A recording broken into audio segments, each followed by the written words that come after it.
Awesome. Well, thank you so much, everyone, for being here. This is the Career Navigation for Scientists 3 of 3, focused on the departments of humanities, social sciences, and cognitive and learning sciences. So thank you, everyone. We are partnered with Career Services in this presentation. So special thank you to my co-host, Chris Honholt, who is here with us today. GSG partners with Career Services for a lot of these professional development seminars to have another expert and another side of these things to explore. So without further ado, I would like to start introductions. So Dr. Agbozo, please take it away. All right, so my name is Sergio G. Agbozo. I had my bachelor's education in Ghana at the University of Ghana, where I studied English and linguistics. And in Ghana, we have something we call national service. So for 1 year, you work for the government for free. So I did that as a teaching assistant at the University of Ghana. And then I received a scholarship from the government of Norway for my master's. So I was at NTNU for my master's. And then I came to Michigan Tech in 2016 and I left in 2021. So I'm the youngest PhD, I guess, on the platform right now. Yeah, currently I work at the Department of English at University of North Carolina, Wilmington. I teach scientific and professional writing. Yeah. Awesome, thank you very much. Next up, Dr. Wang. My name is Wang, and I graduated last August, from the program of Rhetoric, Theory, and Culture. My research focuses on rhetoric, technical communication, and cross-culture and intercultural communication. Right now, I work in the College of Engineering Communication program at Cornell University. I teach engineering communication courses, which sometimes are paired with engineering courses. It's kind of collaboration or partnership. So I also do pedagogy research like partnership, community engaged teaching method, and so on. So now I'm working on a research project about innovating the syllabus of required engineering communication course by integrating cross-cultural communication to it. So that's me. Thanks so much. Thank you. Dr. Arnold, tell us about yourself. Thank you. It was a long and winding road to where I am. Not shown on this slide is my undergraduate in biology. That was 2002. It took me a while to get there. Pretty swiftly determined I didn't want to be a biologist professionally. It was not my interest. Entered into a Master of Architecture professional program also at University of Oregon. Really enjoyed that. Got out into the world, practiced architecture for about 10 years, received licensure, and at about that point, decided that I apparently needed to go back for more schooling because I felt a sufficient background in the history of architecture, but I didn't really want to study history per se. Dates are not my strong suit, but by studying historic preservation, I was able to approach the history of architecture in a very hands-on and engaged way. While there at University of Oregon for that degree, I learned about the program here at Michigan Tech, Industrial Heritage and Archaeology, which was a brand new subject to me and to many in America, although it's known overseas as a going discipline. Came here, thrashed through that program in about 5 years, thoroughly enjoyed it, fell in love with the Keweenaw Peninsula, as so many do, and then was very lucky, I think, to find a position with the National Park Service at Keweenaw National Historical Park in Calumet. So I've been planted here for about 10 years now. Thank you. Awesome, thank you. Ms. North, please tell us about yourself. All right. Yeah, I took a little different approach and I started at Michigan Tech. So not pictured here is my undergraduate in psychology. So I transferred over, I actually started in the PhD program in what that applied cognitive science and human factors. That's that acronym that you see right there. But then I decided that I wanted to go into the industry rather than pursue my academia career. So I started out as an HX researcher. And if you are familiar with the user experience field, you will learn quickly that there is many terminologies. So this one stood for human experience researcher. And at Kohler, I worked on physical product design. So I did everything there from like bathtubs, showers, kitchen faucets, a lot of stuff interesting, usability and ergonomic research. And then I switched over to a sub company with Granger called Imperial Supplies, mainly because I wanted to get into the e-commerce and web field. So here I was called a UX analyst, mainly doing similar duties here from research to design, but this, in this case, products on the internet. So mainly the website and the mobile application for Granger.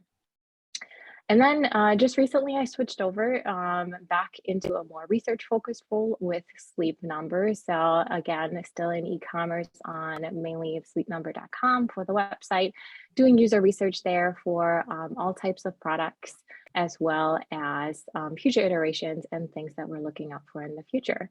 So yeah, I took a little different approach from physical product design to the website, from like a business to business, and now I am in business to consumer. Very It's cool. a lot of Thank you. fun. Dr. Bergstrom. I also didn't include my undergrad. It was a long time ago, but I graduated from the University of Minnesota, actually with a double major in English and biology, straddling two fields there. I did my PhD at University of Michigan in English. And then I worked very briefly as an adjunct instructor at Arizona State. I followed my husband there for his job. And then I had a full-time parenting gig for about 12 years. No, 15 years. Well, I have 5 children, and while they were young, before the last ones got into school, I stayed home full time. And then I came back into academia as an adjunct instructor in the humanities department here at Michigan Tech. I followed my husband here in 2000. And then kind of, maybe we'll talk about this later, but kind of as a matter of being here and just showing up and being in the right place, I was hired on as the academic advisor for the humanities department, gradually added some additional teaching responsibilities to that. And then 2 years ago was hired full-time as a lecturer, and half of my position is academic advising and half of it is teaching. I teach writing and literature and professional development in the humanities department. Wonderful. Thank you so much. And last but not least, Dr. Perlman. All right, thank you. So I came to Michigan Tech in 2012. That was after receiving a master's in experimental psychology from St. Joseph's University in Philadelphia. I didn't include undergrad. That was at Sarah Lawrence College in New York. I worked at Michigan Tech under Dr. Shane Mueller, again in the Applied Cognitive Science and Human Factors program. And as a PhD student, had the opportunity to work both research assistantships as well as teaching assistantships. So while at Michigan Tech, had the opportunity to teach behavior modification and physiological psychology and other courses, which was a great learning experience. At the same time, I was actually an employee at Applied Research Associates Cognitive Solutions Division while completing my PhD. And my boss at that company was Dr. Beth Vienot, who's actually now a professor at Michigan Tech. So small world. That led to a fellowship through the Repperger intern program with Air Force Research Laboratory. Realized I wanted to work in a government service lab. So immediately after graduation from Applied Cognitive Science, Human Factors program at Tech, I started working with U.S. Army Research Laboratory at Aberdeen Proving Ground. The work we were doing was in multisensory perception, multisensory cybernetics, and spatial cognition. And that's where I started working with our human-robot interaction research group. Spent some time as a postdoc there, and eventually became a project lead in one of our projects under a research program at ARL called the Human-Autonomy Teaming Essential Research Program. This is a large research program aimed at helping facilitate the integration of humans and autonomous systems for the purpose of actually the next generation combat vehicle, which is the Army's #2 modernization priority. So I got to serve as a project lead in that role, which is a more junior leadership role. And just last year, I became the program manager of that same Human Autonomy Teaming Essential Research Program. And that is my current role. Thank you. Awesome. Thank you all very much. So for now, I've got a few questions. Hopefully all of the panelists saw my email with some of the questions that I might pose. So anyone can speak up whenever you would like. But my first question to pose to the panel would be, what led you to choose your degree, both the end level and program? So kind of master's versus PhD question here. And how has this influenced your career? I'm curious to maybe hear perspectives both from academia and industry if people would like to contribute.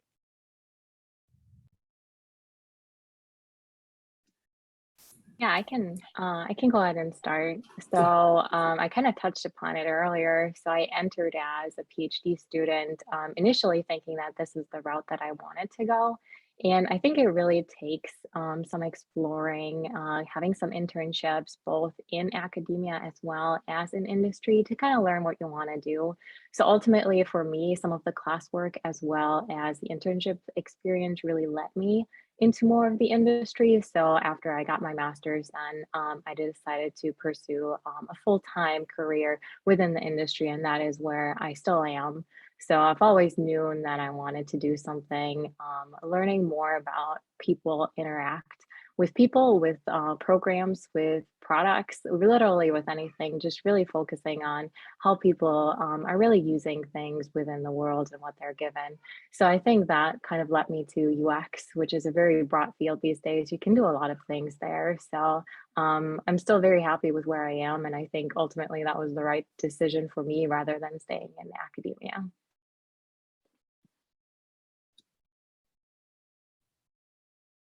Thank you. So I'm happy to, sorry, go ahead. Go ahead. So there's a few different perspectives here. Industry is one. I'm happy to talk very briefly about the government perspective. So within different research disciplines, there are different degree fields that are different degrees that are kind of expected for work there. So for example, within engineering in government, it's more typically expected that you would go in as somebody with potentially like a master's degree or something like that. At ARL, where we're doing more basic research, so more fundamental, you might hear the term like 6.1 or 6.2 research, very, very basic and early applied work. Typically, most of the people who end up in that field have PhDs. There's also just the way that government pay scale works.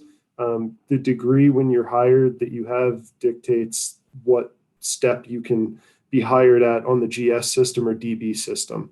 So that might be a factor if you're interested in work with government, but there's no reason why you can't progress very high on the GS scale or DB scale, even without a PhD at all. There are folks with bachelor's degrees who are very high on the GS scale. Over. Yeah, thank you for that perspective. Can I say something too? Yes, please do. If I may. So I was fairly happy out in the world of architecture. I had a good income and I was doing fun projects and I was designing things and working with clients. And one of the reasons I wanted to go back into academia was that I thought I wanted to go into academia. That is, I thought, I'm going to go through this master's, get a PhD, and then I'm going to want to do teaching and research, kind of in that order. I discovered I didn't want to do that. I was deep in the throes of the degree program by the time I determined this. And I thought that was really interesting. I mean, it wasn't, I never really felt like, oh, this was a waste because it's not the direction I want to go. That's what I think was interesting to me about the situation. I engaged this wholeheartedly, thinking it was what I wanted to do, determined it wasn't. And only through that process was I able to discover that. So actually, after the PhD, I went into architecture again locally here for a couple of years, and once again was happy as a clam, as they say, doing that, until this position availed itself in government, as Brandon was just talking about. It's a whole third wing of existence between, you know, industry and academia. And what I like so much about this current position is that every single project is a good project. Every project is a good project, and it benefits many people. So it's a different sort of approach. It's a more of a service. And, you know, there's, I'll leave it right there for now. There's probably another question coming later that I'll get to babble a bit more. Thank you. Yeah, thank you. Would anyone else like to jump on this question? I could say a little bit. I when I was an undergrad, I worked as a peer advisor, something like the peer coaches that we have at Michigan Tech. And I really liked it. I really liked working in higher ed. And so I thought about going to grad school, and my mentor at the time said, well, there were two things. One was, you know, you could go to graduate school and get a degree in higher education, or you could get a degree in a discipline. But he said, some doors are not going to be open to you if you don't have a degree in a discipline at that time. So that was one piece of advice. And then the other was just that within higher ed, the PhD would open some doors that a master's alone wouldn't. So that was kind of what drove me into the PhD program. When I came back into the workforce after my time out, I you know, have a non-tenure track job. And I actually really like that, because I have come to really enjoy the teaching part of it. When I was in graduate school, I wasn't sure about the teaching part, but I really like that piece of it. And so I can focus on that. But the nice thing I think that the PhD has done for me in the non-tenure track is I've had opportunities to work on curriculum development. I'm involved right now in a fairly significant way with the revision of the Gen Ed program. And that's partly because of my advisor hat and partly because of my teaching hat. But it is the PhD is a credential that matters within academia. And so for me, it's kind of helped open some doors, even though I'm going the non-tenure track route. Yeah, thank you. It's a big distinction between the master's and the PhD, but nobody really tells you what it can do for you. And that's a big question that I'm hoping that people take away from these kinds of seminars. So moving on to another question, which you all sort of touched on when you were talking about it. But really, I want to know what it is that you like so much about your position, whether that's academia, government, or industry. You know, all of you said, you know, I found out that this was what I wanted to do, but I would really love to know a little bit more about how you found that out, what the specific things are that you really like about where you are.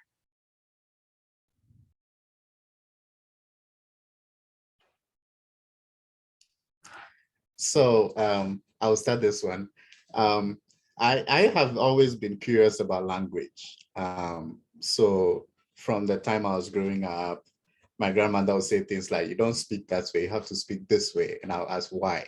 So in school, I've always tried to know why language is the way it is, why writing is the way it is. And those, so it got me interested in literature and linguistics and all that. So for me, curiosity is the key thing that I like about academia. You can inquire about anything, you know, and sometimes you don't find an answer and you are sad, but sometimes you find an answer and you're happy. So for me, the research part is what I enjoy about academia. If I have my way, I'll just do research and not teach because I don't like grading. But yeah, that's it for me. Well, I would like to say that before I joined Michigan Tech in 2016, yeah, I had been a faculty member in a university in China for more than 10 years. So I love teaching, and I love interacting with young people, and I picked technical communication as a major because I heard that this is a new field, and it is highly demanding in both academia and research. Industry. So that is why I pick technical communication. But at that time, I didn't really know what is technical communication. But when I came here, I found that this is fascinating, studying the relationship between culture, technology, and communication. So I love doing research on the field. Right now, I work in engineering communication programs, and the program fosters a kind of teaching as a research approach, which is really fascinating for me because I can apply what I have learned into practice. I have more freedom and opportunities to innovate the program and make some contributions to the program. Yeah. Thank you. Anyone on the industry side? Ms. North, I'm specifically wanted to ask you this when you were talking, because you were like, I found what I wanted to do, and it wasn't academia through your internships and things. And so I was wondering what exactly it was that drew you to industry as opposed to academia. Yeah, I think my first touch upon it was like through specific classes. So ones within human factors, we have one that is like applied human factors. And that one was like my first touch upon what user experience is nowadays. So after those like initial projects within a school setting, that then like kind of piqued my interest where I wanted to learn more. So when I first started and when I decided to move on to go to Kohler, that was really in product design. And at first I was like drawn to industry mostly because of the speed. So like speed to market is something that is very rewarding when you work in an industry that is fast moving. Mainly because you get to see a lot of things, you get to work on a lot of things, and then the rewarding aspect of it is seeing it come to life. So one of my greatest experiences at Kohler was where that is still longer because I worked on physical products is when you work on like a kitchen faucet and then it goes to market and you can see the impact it has on users as they're like buying it. You see reviews, you see all of that come in. And now in a digital world, it goes even faster. So once we push something live on a website or we make an update on our mobile app, we get that feedback so quickly. Like we work in 2-week sprints, things go fast. That's what I like. I like to be right in there. I like to try new things. And that's really something that I love about industry, especially in e-commerce and just web.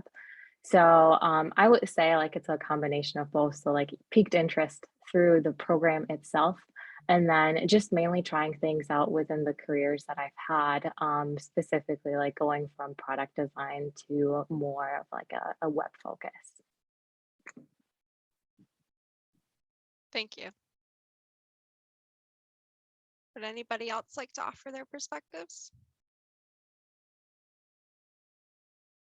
Please. Okay, I'm going to try to do this so that my mic isn't scritching. So I just wanted to backtrack a little bit. It made it sound as though I was discarding the PhD because I didn't want to be an academic.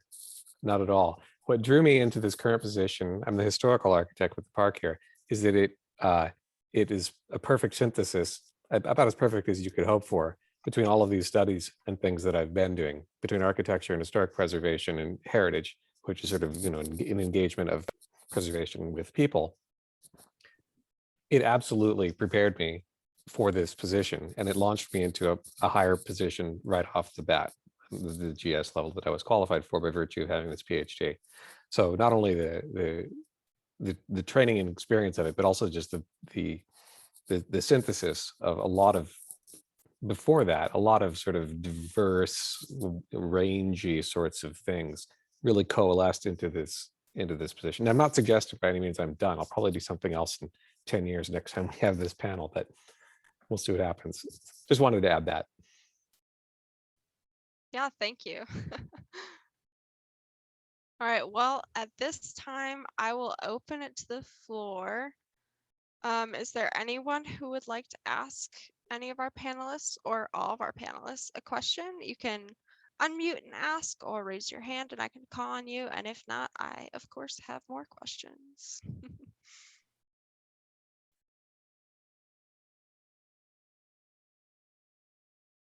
I have a question. This is Anne. I'm also in the Applied Cognitive Science and Human Factors program. And I'm wondering, I was in industry before I came back to school, and I'm wondering how we justify our existence. What's the return when budgets are cut? User experience might be one thing that's cut. So how do we tell them that we're worth it? I think you hit probably the ultimate question that every professional is constantly answering to their business. So one of the things I want to take away your fear first, if you look at the current job market, especially in user experience, nothing is being cut at all. Like, people are hiring like crazy. Tech jobs are very competitive. So it's a field that is still continuously growing. So I don't think there is any saturation happening at the moment. Companies are realizing that there is potential in UX, both from a design and from a research perspective. So I don't think any of that will go away, just to ease that fear a little bit. But yes, it will be part of your job to continuously prove the value of UX. Again, regardless on what side you're on, design or research. But it's something that you'll find can be very rewarding. You have direct impact on things, which is rewarding for the company as well as yourself. There's lots of things you can do internally too. Holding workshops, you can calculate ROIs. There's lots of different ways you can go about it. It really is dependent on the company and how receptive they are and at what stage they are of UX. So I've been at like both very early stages of UX as well as places that are very open to UX. So I've done my fair share of convincing there.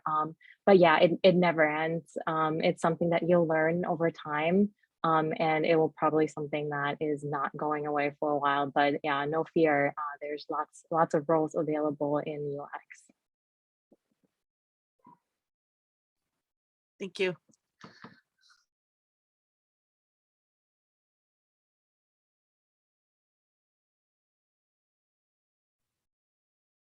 Any other questions?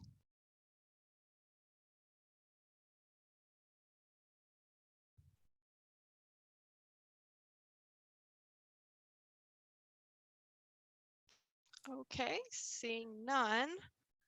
Let's see here. I have a question, if I may. Okay, So yes, Dr. it looks Arnold, like please. several of us, so we have, at least on my array in the panel, there are about 8 folks at the top, professionals, and then a bunch of other folks on the bottom and of my screen. These are invited students that are participating, master's students, PhD students, or potential students. I probably should have asked that right off the bat. No, I mean, absolutely. So we've publicized this to our current graduate students, as well as some have publicized to potential students in their departments. Yes, does that answer your question? Yes, thank you. May I add a little more to that answer? Is this okay? Please. Yeah, so we wanted to do this to offer some additional professional development and career opportunities, career awareness opportunities for non-engineers. And it's sort of a common refrain among some of our non-engineering students. How can I get a little bit more information? And so that was the genesis behind this. And that's what led us to where we are today. Also, I have to point out a lot of hard work by Margaret And so I just would like to praise her in public for that.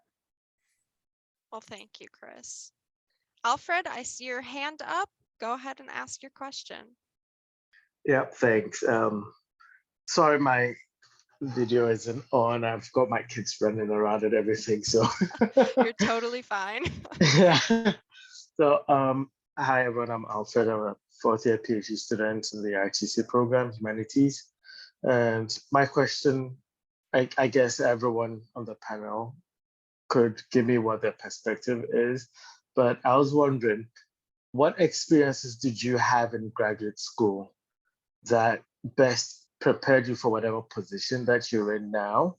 And kind of what did you leverage the most in order to get into the positions that you find in at the moment? Thanks.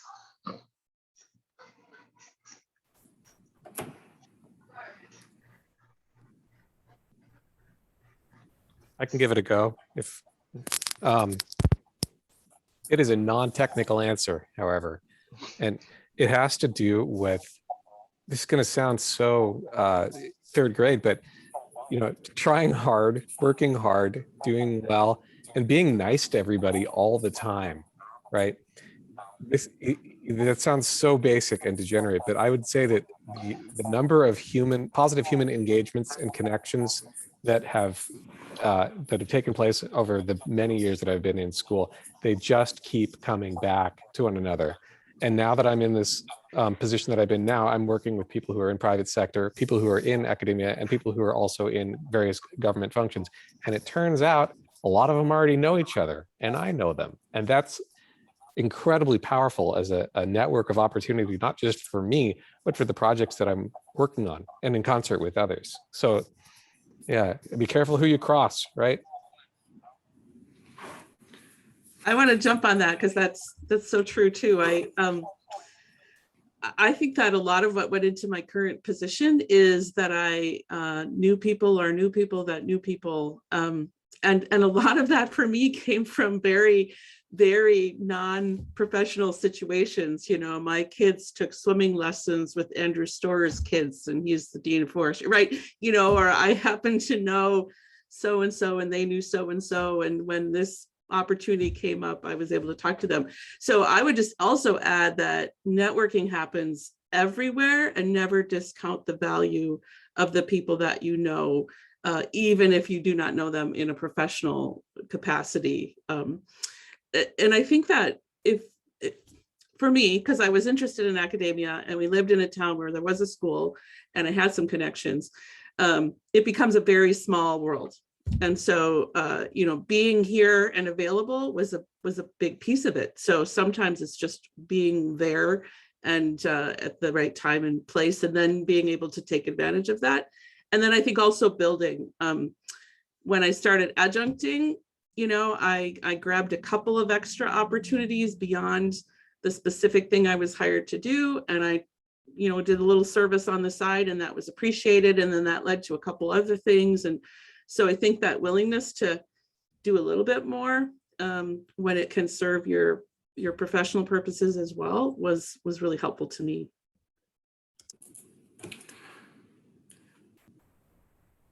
So one thing I'll say that's been really beneficial that Shane taught me when I was a student at Tech was the value of flexibility and being flexible. And now that I'm managing a program with 50 PhDs, basically trying to figure out how we're going to make these products come to life and happen, being able to value flexibility in other people. One characteristic of government in general is that people's careers in service tend to be fairly long. And the truth is that change happens, right? Our priorities today may not be our priorities tomorrow. The priorities for the Army today may not be priorities for tomorrow. So in thinking of how to prioritize your interactions with coworkers and what types of skill sets to look for and what types of attributes that you're trying to cultivate, the number one thing I think that has led to success in my field anyway has just been this eagerness to be a team player and be flexible and learn new skills. The recognizing the value of that in other people, I think is really important. Okay, for me, I think I have a clear career goal while I was in graduate school. That was to secure a teaching position in a university. I think, as a foreigner, I didn't know, the job market here, and our department provided us great job hunting, assistance. For example, I remember when I was in second year or third year, I don't remember clearly. And Dr. City Johnson held a workshop about how to write and update your resume. And later, Dr. Oren Abuse gave us a series of workshops that were really helpful for me because, like I said, I was not familiar with, the job market here. He shared, his job hunting experience with us, and like how to build your resume. You should be, active conference player and work on publications or something like that. I like to say that I really appreciate Orange's workshops. I think all of you have said the points I wanted to say. So I'll say basically doing more than required. I remember Dr. Funkwe would say, set your own criteria and let your own criteria be higher than what is demanded by your department. Because in the end, it is not your department that will hire you, it is somebody else that will. So all of the things that they've said, yes. And I mean, goals for me, the things that helped. I knew I wanted to get a tenure track job, and I knew the kind of hard work that would go into it, and I tried to do more than the standard required. So for me, that was it. Yeah, I think you worked really hard, and they did a great job. Thank you. Yeah, like we study rhetoric, so we should know our audience, what the audience really need, what they expected from us, how to meet their, expectations or something like that.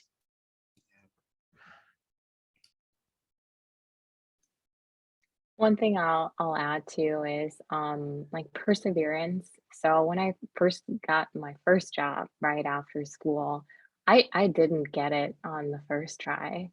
Like I applied to so many places, and you'll probably get more rejections or no replies than any other sort of feedback when you apply to positions. So like don't get discouraged. Keep trying, do your best. Yeah, practice interviewing, very important. Be true to yourself, like all the things that everyone said. But really like don't give up on yourself. You'll find that first job that will teach you the ways, and you'll learn lots of things regardless of where you end up. And talking about failure or not getting what you want, I want to say that my first job interview, I wasn't ready for it. The general interview questions on Google, you try to respond to them, but when you are asked really with all the emotions and psychological, you will not be able to answer properly. So what I did was my first 3 interviews, I think all of my interviews, I recorded them on audio. Wow. So after the interview, I will go back and then see how I responded and mark myself and say, okay, I know this one, I won't get it, but I'll use my failure to prepare for the next one and for the next one and for the next one. So in doing everything you are doing, keep records and try to see how you are progressing, mark yourself, score yourself, and you improve. Yeah, I think I had the similar experience. I just screwed up probably 7 interviews, something like that, because I didn't know how to deal with the interview, how to answer questions, something like that. But I didn't record the video. I just summarized my experience here. Something like that. I learned a lot from the failures.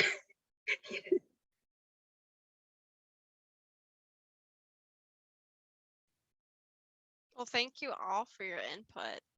Uh-oh. Dr. Perlman is gone, but that's okay. He'll be back. Are there any questions? I can hear myself in your audio now, Dr. Perlman, I think. Yeah, sorry about that. My tab crashed and kicked me out. Let me see if I could unmute. Are there any other questions at this time? Marina, sure, go ahead. Hi. Sorry if there is noise in the background. It's just my cat being loud. I'm just wondering, so because I know that Georgie and Hua, you've been in that situation like fairly recently. Right now, I'm trying to finish up my dissertation, applying for jobs, teaching 2 different classes.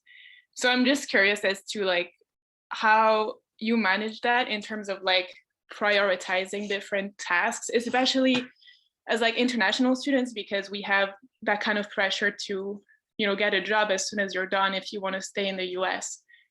So for me personally, right now, it's really hard to not just focus on the job search and actually get my dissertation done while teaching at the same time. So yeah, I was just curious about how it went for you. Thank you, Marina. You'll be fine. So for me, when I started applying for jobs, I think I knew I wanted to write a 7-chapter dissertation. I was on chapter 4 when I started applying for jobs. And I thought that because I had all my letters done and everything, I was ready, But every job has some other document that you haven't prepared for. Yep. and then you have to prepare for it. So what happened was for about 2 or 3 months, I just put my dissertation on hold, focused on the job applications. And for teaching, I was falling back on old materials, old slides, old stuff. So I wasn't trying to innovate anything. And then when the interviews started, I felt that, okay, if I'm getting interviews, it means somebody is listening to me. Then I went back to the dissertation and went back to some kind of innovation in the class. So I would say at any point in time, one of them have to suffer. True. But don't let the job search be the one that will suffer. I think if you get to a point where you are doing your analysis and you have something that you think you can defend, put the dissertation aside. And if you don't do the teaching, well, your stipend will not come. So you can't put the teaching to aside. So hold the teaching, hold the job search, and be a little flexible on the dissertation. Thank you. Well, for me, that's a hard time to, I think, like you said, teaching, writing, and interviewing, I really had bad time there, that is why I just screw up, like the first, not first, I think 6 or 7 interviews, because I had no time preparing for it, for them, I spent a lot of time preparing application materials, and later I just focused on writing dissertation and finished it in April. I defended in April, but I talked with Marika a little bit. I said I wanted to set the dissertation aside. I don't want to, revise it now. I wanted to, postpone my graduation, like in the summer. Right now, I want to focus on job hunting, just interviewing, something like that. So you can talk with your advisor a little bit, because I don't think I could handle all of this stuff together,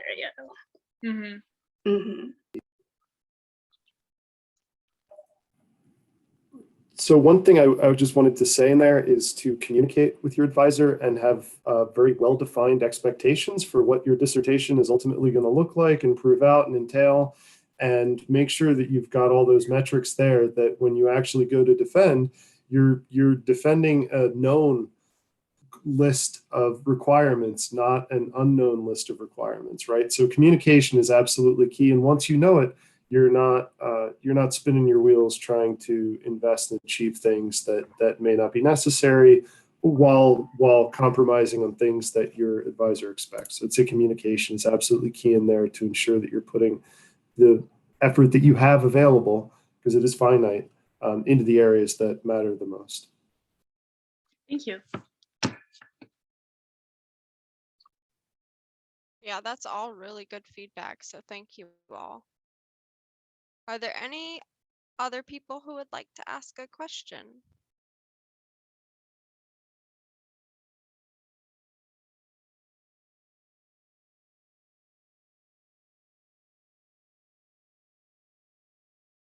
No. Okay, well, I will ask a question then. I don't actually know very much about these three departments, so forgive me if this is a somewhat ignorant question, but what is networking like and what is collaborating like within your departments and also within your disciplines, I guess, like academia, government, or industry?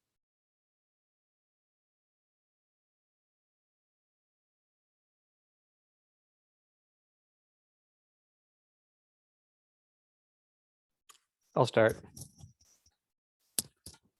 So QAnon National Historical Park is a very unusual park in that we own, I don't know what it is, a few hundred acres out of several thousand, and 3 or 4 properties out of many hundreds of relevant properties and sites. We have a legislated mandate to coordinate with partner sites. So probably 90% of my work is what would more traditionally be categorized as outreach, because we are working with heritage partners, community members, and other interested parties sort of writ large around the QAnon Peninsula. So it's huge, I think, that sort of cross-pollination, I don't know, outreach. It's really extraordinary. And I think that that's part of what I enjoy so much about this particular position. I know I'd like it at Yellowstone too for other reasons. But there your property is very defined. Everything is owned by the park. Responsibilities are internal and very clear. This is messy and sometimes verging on chaotic, but it never really gets quite there. And lively for that reason. So I think that it does kind of keep you on your toes. I think all of us at the park and management positions experience a similar thing, because we all have a similar charge, which is this outreach and technical assistance to the greater community and other heritage partners.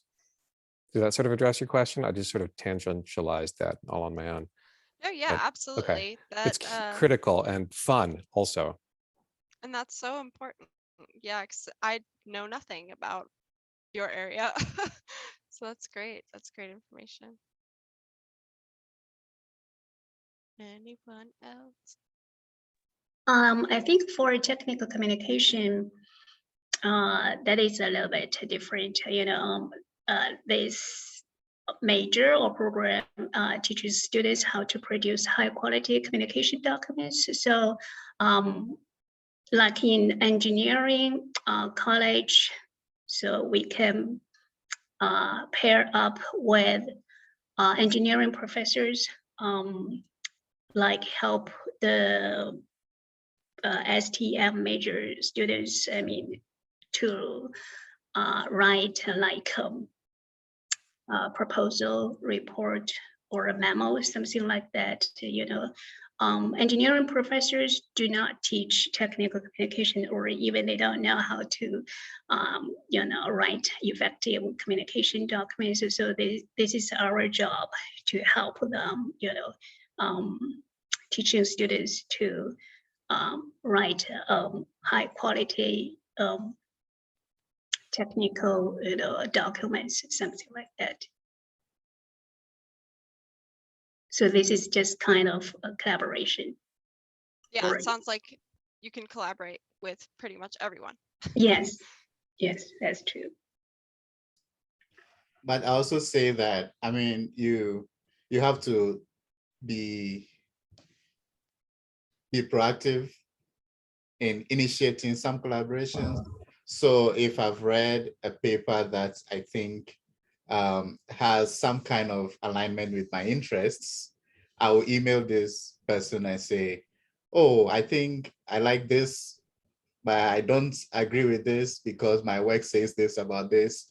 Are you interested in continuing the conversation? A lot of people don't reply, but a few people do. And then that kind of exchange becomes a collaborative work that I'm thinking here in terms of research. So that becomes a publication, hopefully. Or if I know somebody does something, let's say medical writing, and I see something I'm reading I don't understand, I ask, do you do this? Do you understand this? How does this work? And then that generates, I think I did a similar thing recently. And so I saw an illustration, a medical illustration in the news, and I was fascinated by it. So I asked somebody who I knew, the person was on my committee though. So I asked him, you teach medical writing, do you teach this? And he said, no. And I said, but why don't we? And he was like, that's a good research question. And then we started, doing research on that right now. So if you can initiate it and don't be afraid to. Yeah. I would say a lot of the networking I do is around teaching, obviously, and advising, but it's been very helpful to me to go to Center for Teaching and Learning, teaching workshops, the UP Teaching and Learning Conference, things like that. And I am a bit of an introvert. I hate a big crowded room full of people. That is not my venue. But when I think about networking as just curiosity and hearing other people's stories and finding out what they do, it's much more doable for me. And then collaboration has followed. So I was at a teaching and learning conference. I was chatting with a professor in forestry. We got to talking about this integrated summer program they were thinking about doing. And I was like, hey, that sounds really cool. Maybe we could, include a writing course with that. And so I think just an openness to learning what other people are doing, and the kind of curiosity that brought you to graduate school is the kind of thing that can work for networking. Just genuinely be curious about what other people are doing. Yeah, I agree. So as a graduate student, I encourage graduate students to participate in conferences. I mean, just the building, networking. Like me, I worked with some editors about my publications. So that's kind of networking establishment. And when they got a good idea, they just emailed me, asked me whether I was interested in the topic or something like that. Awesome. Go ahead, please. And by all means, find a way to put your name out there. So if you are not initiating direct collaborations, find a way to, if it's committee work outside of your department, do it. If it is award competition, send in your material. If you don't get it, at least 3 people on that committee know what you do. And then they'll come back to you if they are interested. So find a way to get your name out there. Yeah, I mean, so I could maybe answer this question from the opposite side of things, because we're trying to recruit. Obviously, we're always looking for people who have certain skill sets, and so when I think about like, well, how are we going to find people? How are we going to recruit new students? Typically, conference venues are something that we do, but also just talking to university collaborators and somebody who we know maybe as a student who shows promise in a certain, but that brings me to the other side of things. That's from sort of like the recruitment side of things. From the opposite side, if you're looking for a gig, when you go to conferences, you got to talk to people. And I would be bold when you do so. I mean, go up to people's posters and ask them what their study was and ask them questions if you're genuinely curious and interested. I would say almost every job that I've gotten has been a result of just talking to somebody kind of out of the blue. Usually cold calling has never gotten me anywhere. Like trying to just like mail in an application somewhere. Sometimes you get a hit, but sometimes you don't. But it could be a lot more effective to just go up to somebody's poster and say, why'd you do that during your study? You know, because it turns out they might actually be looking for somebody who's inquisitive and who has a skill set that you might have. And that's how you start the beginning of a postdoc or employment after you graduate.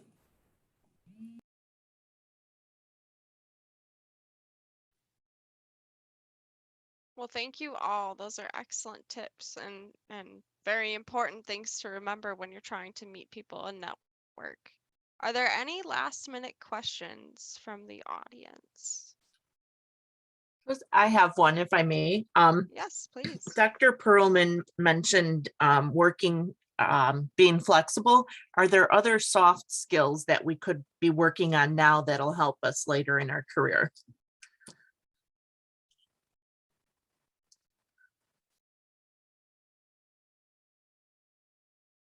One piece of advice that I received as a graduate student in the PhD program was to be opportunistic and to say yes to things. And I thought, I am not opposed to being a dumpster diver. I will do this. And it's actually worked very, very, very well. Not wait for the perfect thing to come along, but find something that's pretty good and looks like it's pointing in the right direction coming along, and then jumping on that. And not temporarily, you jump onto it with everything you have, and you do that. And then you do that again the next time, and then again the next time. And pretty soon you're in the place where you want to be, or real close to. I think that was excellent advice that I received.